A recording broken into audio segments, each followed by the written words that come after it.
केंद्रीय मंत्री अश्विनी वैष्णव ने कहा, एआई इम्पैक्ट समिट में उड़ीसा की अच्छी मौजूदगी है। उनके लाए गए सॉल्यूशन लोगों की जिंदगी पर अच्छा असर डाल सकते हैं।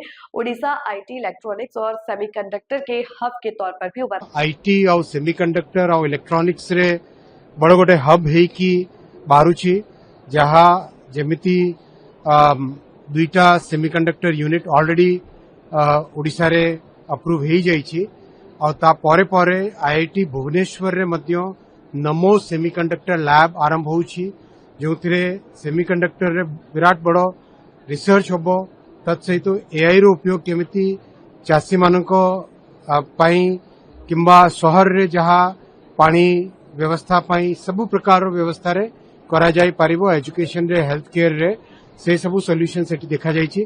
बहुत बहुत शुभेच्छा देउछि माननीय मुख्यमंत्री जी को जहाँ को सौजन्य रे जहाँ को लीडरशिप रे एडे सुंदर एठी ओडिसा रो स्टॉल हेछि। धन्यवाद।